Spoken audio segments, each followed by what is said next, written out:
नमस्कार दोस्तों, मैं मनीष कुमार भोज आप सभी का अपने YouTube चैनल पहाड़ एजुकेशन में हार्दिक स्वागत करता हूं। दोस्तों, आशा करता हूं कि आप सभी लोग स्वस्थ होंगे, साथ ही आप लोग अपनी जो अन्य प्रतियोगिता परीक्षाएं अब आयोजित होने जा रही है उनकी तैयारी में आप जुटे होंगे। दोस्तों, जैसे कि आप सभी को ये सर्वविदित है कि 18 तारीख को अगर हम बात करें आपका LT भर्ती परीक्षा का ये आयोजन किया गया था, इस दिन आपका पेपर हुआ था। तो आज अगर हम बात करें 3-4 दिन ये हो चुके हैं, अभी तक आयोग द्वारा आंसर की जारी नहीं की गई है। बहुत से बच्चे बार बार एक ही क्वेश्चन पूछे हैं कि सर आयोग आंसर की कब जारी करेगा। ठीक है, बहुत से बच्चे इतना ज़्यादा अस्वाद में हैं, कह नहीं सकते, बहुत ज़्यादा डिप्रेशन में बच्चे इस समय पहुंच चुके हैं, क्योंकि जो पेपर था वो पेपर बच्चों के सोच से कुछ परे था या कि उसके अनुकूल ये पेपर नहीं रहा। बहुत से लोग कह सकते हैं, जो इसमें अगर मैं कहूँ 75% जो बच्चे हैं वो कह रहे हैं कि पेपर हार्ड रहा, आपके जो सिलेबस है सिलेबस के अकॉर्डिंग नहीं रहा, आउट ऑफ सिलेबस रहा। कुछ बच्चे इसमें ऐसे हैं जो कह रहे हैं कि पेपर शानदार था, बहुत अच्छा पेपर रहा, जिन लोगों ने पढ़ा है वो बिल्कुल, जिन्होंने सही तरीके से पढ़ा है वो पेपर उसके हिसाब से अच्छा था। ओवरऑल हमने इस भर्ती परीक्षा के दौरान जितना भी हमने बच्चों को पढ़ाया या हमने जितने भी CDP जो फर्स्ट पेपर था, चाहे सब्जेक्ट था, उसके अनुरूप अगर हम देखें, हम खुद भी उस पेपर का अगर मूल्यांकन करें तो वो सारा आउट ऑफ सिलेबस था। वो कितना डीप गया तुम ये सोच भी नहीं सकते हो। जो हमारे जितना भी सिलेबस दिया था, जो बहुत लंबा चौड़ा सिलेबस दिया था, उस आधार पर अगर हम कहें तो आउट ऑफ सिलेबस ही रहा। बहुत से बच्चे कहेंगे, बहुत से ऐसे यूट्यूबर भी होंगे कि कहेंगे कि नहीं, आपके सिलेबस के आधार पर थे, अंदर पूछा गया था। कितना अंदर पूछा गया था? पाताल लोक के अंदर पहुंच गया था क्या? जो आपने सिलेबस प्रोवाइड कराया था उस सिलेबस के अकॉर्डिंग आपने पेपर सेट क्यों नहीं करा? सबसे बड़ा प्रश्न।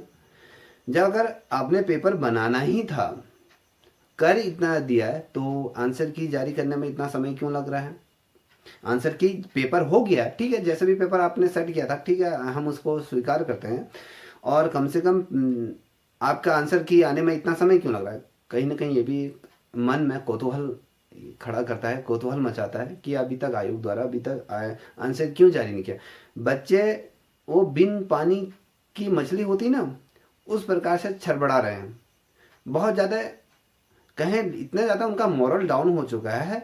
ऐसे बच्चे हैं जो प्रत्यक्ष तौर पर ऐसे फ़ोन आ रहे हैं, उनका मनोबल टूट चुका है इस भर्ती परीक्षा से, क्योंकि जिस अनुरूप जिन बच्चों ने पढ़ा था उसके अकॉर्डिंग बिल्कुल भी पेपर नहीं आ रहा। कि कुछ सब्जेक्ट को छोड़ दूं, अगर मैं ड्राइंग सब्जेक्ट का छोड़ दूं, एज इट इज जो सिलेबस है सिलेबस के अकॉर्डिंग रहा। हिंदी को देख लीजिए, SST का कुछ ऐसा पोर्शन है जो SST में भी अगर कहूँ थोड़ा सा डीप पूछा गया, मगर ओवरऑल सिलेबस के अकॉर्डिंग ही पेपर कहीं ना कहीं सेट रहा।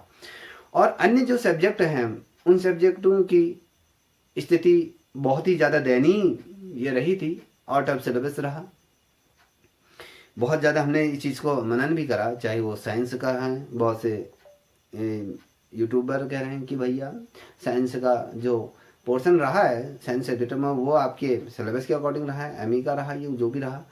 तो ओवरऑल अगर हम उसका भी एनालिसिस करें तो 25% आपका सिलेबस का रहा होगा, 70% तो आपका क्या रहा, आउट ऑफ सिलेबस ही तो रहा। तो जहाँ तक रहती है प्रश्न आता है कि भैया आयोग द्वारा अभी तक आंसर क्यों जारी नहीं करी गई। तो अभी तक तो आंसर की जारी हो जानी चाहिए थी। कि अब बच्चे अपने आधार पर, बहुत ढेर सारे ऐसे हमारे यूट्यूबर हैं जो मेरिट लिस्ट जारी कर दे रहे हैं।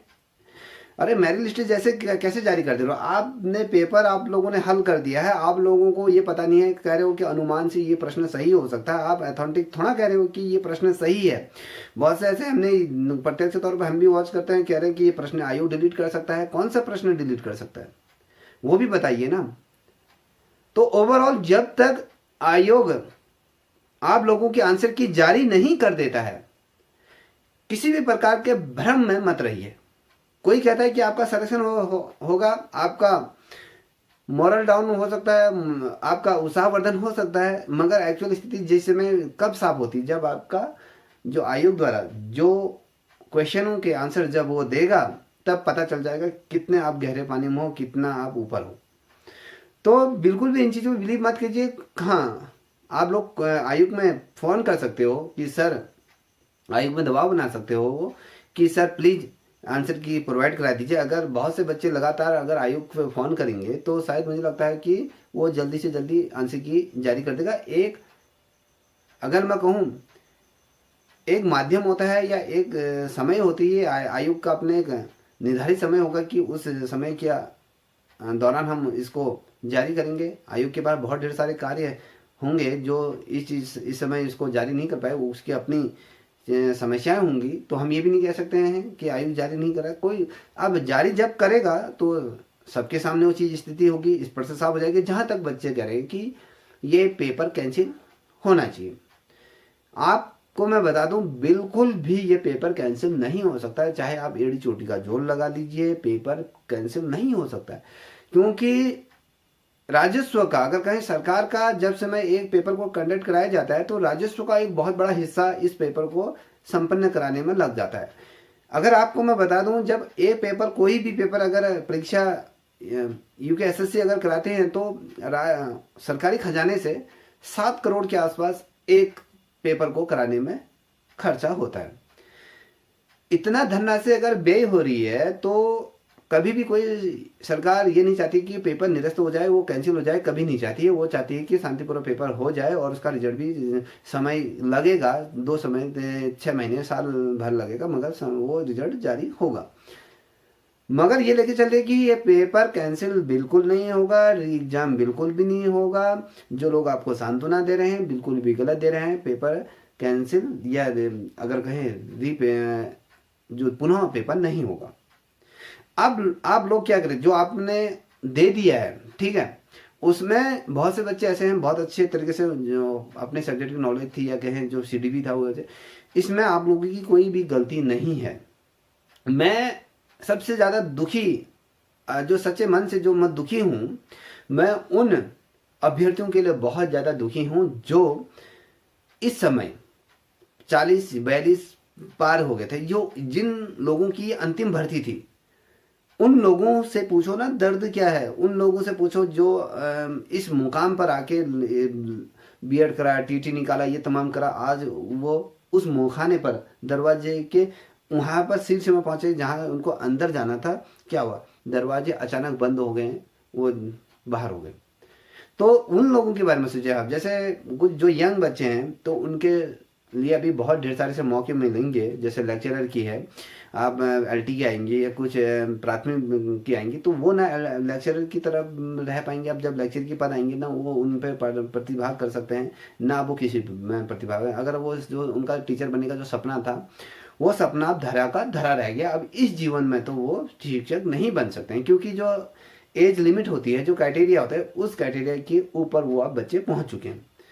तो 42-41 हो चुके हैं। ये तो भर्ती नहीं है कि भैया 2 महीने बाद, 6 महीने बाद आ जाएगी।